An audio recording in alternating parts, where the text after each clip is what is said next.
Right here. You got a gun. What I do? You got a gun. I don't have a gun. Welcome back to Internal Affairs, a police podcast here with the IA guy. Another breakdown, and we're going to be inviting Trey. Team Money is going to be showing up. So let me set up the incident for you. So now we're going to take you to the wonderful state of Maryland, and this is going to be in Prince George's County, right? Prince George County in Bowie, Maryland. It's the Bowie Police Department. So here's what we got. We got a sergeant on October 24th of this year, basically saw a stranded car in a major highway. I believe it was Collington Road. It was a stranded driver.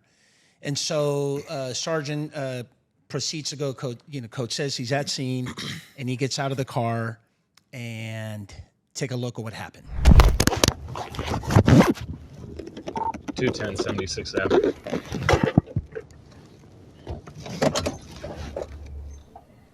Go ahead. BM 197 southbound on the 50 bridge.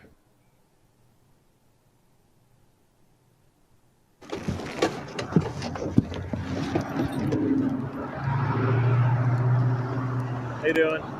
You know her? You here to help her? Are you here to help her? Nah, she taking me in the hospital. Right here. You got a gun. What I do? You got a gun. I don't have a gun. What did you do?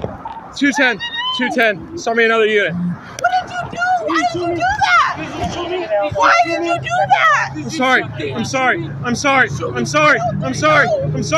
would you do that? He just was getting his ad on the side of the road. 210. Okay, Coach 6, T-Mose. Bro, thanks for coming down, man. Yeah, of course, man. Yeah, here we are again. Run it back, man. Let's run it back. Hey, check this out. First and foremost, I even forgot Happy Veterans Day to Yeah, for sure. Right? Yeah. To all the brothers and sisters who have served, along with myself, United States Navy, go Navy, HVD, man. Happy Veterans Day, and really appreciate you making the sacrifices to protect our country. So,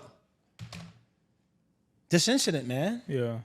Really, look, before we begin to kind of break it down a little bit, I definitely want to share my sentiment, and I'm sure that you can tag along with me that by no means do any police officers want to go through their career having an OIS and living with that. Oh, yeah, for sure. Yeah. Right. Sometimes getting into a shooting, you pay the consequences and have to live with that decision for the rest of your life. Yeah, that shit follows you forever. So yeah, absolutely. And lucky me, I went through 24 years. I have never got into an OIS.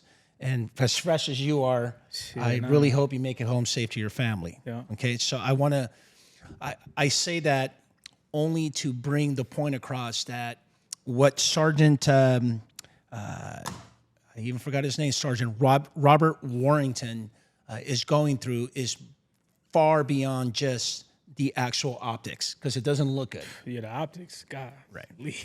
Now, let me read to you, and this is how we're going to get into this and open up this door. Let me read to you about what happened here, because he was indicted. So the grand jury returned an indictment against him a couple of days after that. And so here's quote unquote by the Prince George's County State's Attorney Aisha Braveboy. This is what she says. When actions of an officer or anyone, whether it's a civilian as well, right, show a disregard for life, the law is there to hold them accountable, and that's what's happening in this case at this time. Well, I'd be the first one to tell you that, and we can open up this door in this conversation, is that at the time that Sergeant Warrington engaged, he wasn't thinking about a disregard for life. I don't think so either. From what I see, I don't believe so. No. Right. Now, let me ask you this. Talk to me about that part in the video that depicts reaching to his jacket. Right, when he was walking back to the car. Yeah, so he's walking back to his car. I believe it was right hand. He sticks his right hand into his jacket. Unknown what he's grabbing. But I think that with everything going on, ambushes being at its all-time high, officer deaths being at its all-time high, officers being shot in those same exact scenarios just like that, being ambushed, I think that played a role in the sergeant's decision to shoot. Like, I think that it was just more like a traumatic response. And I think that's ultimately what caused that. But, I mean, yeah, he did technically reach into his jacket. And even if some people may argue, well, it wasn't a bulge in this jacket. I mean, that was a pretty thick jacket. You wouldn't be able to see a bulge anyway. If there was a gun in there, you wouldn't be able to see it. Like, even if you look at, like, the weight difference, like, if there's a gun in this pocket, maybe the jacket would be slanted over. When it's a heavy jacket, you won't even see that something like that. So Yeah, and the other thing I really also would like to emphasize is that by no means you and I we're not force science experts. No. And we're not OIS experts. Negative, yeah. However, what we are experts in is knowing the fact that perception in your mind pretty much becomes a reality, right? For sure. And we're not here to judge his lens. Exactly. Let me ask you this. Is there anything, and I hate asking this question, but I think it's kind of important because you bring up a good point. Maybe in Sergeant Warrington's mind, a lot of these things are going on because of what's happening, right? He's a 12-year veteran. He's been around. Yeah. And by the way, we don't know his record. We don't know if he's been involved in an OIS in the past. We don't know the situations and the circumstances that leads him to believe that, you know what, hey, he's reaching for something, and he reacted. Yeah. What do you think? Dude, I feel bad because I think what sticks out to me the most is the immediate response after. Like, you can hear the emotion in his voice. Like, I messed up. That was a mistake. That was an accident. I think that sticks out the most to me because, unfortunately, white. I believe he's white, and with a black individual, it's going to be playing. It's going to be a racist card every single time, and it is what it is on that. So I think that this officer may be a solid dude. He may be a good dude, but he's fighting that battle as well. Yeah. And I think that makes it tough. But the fact that you hear what he said after doesn't make it right. It doesn't make it right, but it shows that there's no like ill will intention to try to take this dude out. I don't think that was the case.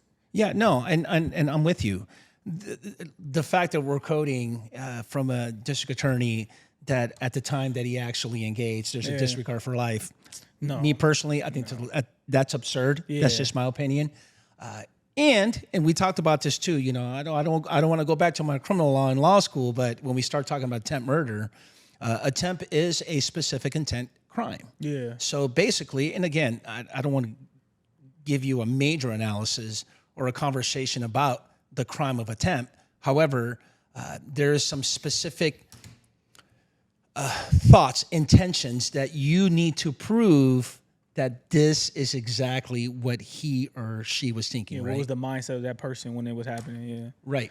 And to be fair with the DA, but like she's doing what she's supposed to do, or he or she is doing exactly what they're supposed to do. They're supposed to make the public feel comfortable about what she's doing, make it seem as though the officer's being held accountable, and then charge them with the highest they can be charged with, and then let the court decide if that's going to be what sticks. So I think the DA is doing what they're supposed to do, and we can't really be mad at that. But I do think that shit's a little over the top, bro. Like attempted murder, nah, that won't stick. Right. And just for the record, it's the grand jury who decided to indict him. Oh, okay. Right. It was the DA who pretty much brought the case saying, here, this is what you guys need to make a decision on. Okay. And that's fine. I get it. I think it's over the top. Yeah. And to just to wrap it all up and finish it up, look, I think it's over the top. I just don't see a criminal conviction. But what I definitely do see, this is from an internal affairs perspective, it's from the lens that there will be an allegation of while on duty, unlawfully, it's one buzzword, or unauthorized discharge of a firearm. That's how it's going to read. Chances are it's going to be sustained, right? Because it occurred, it happened. Yeah. And again, we have to weigh out and do a full-blown analysis, reputation, character, past, history with IA to determine a fair and reasonable suspension, I should say penalty, if that. What do you think? No, I agree. I agree 100%. I don't know how the sergeant can skate away with nothing criminal, especially with how today's world is. Yeah. So he'll probably have to deal with that side first, and then I'm sure it'll be something with IA to follow that, but we'll see how it goes. Yeah. Well, hey man, thanks for coming down. Yeah, for sure. Yeah, we're gonna run it back again. Of course, yeah. Something viral's gonna go down. Always, yeah. That's always gonna be there. Well, like always, hey, please be safe out there. And like always, please don't forget to go Code 6. Thank you.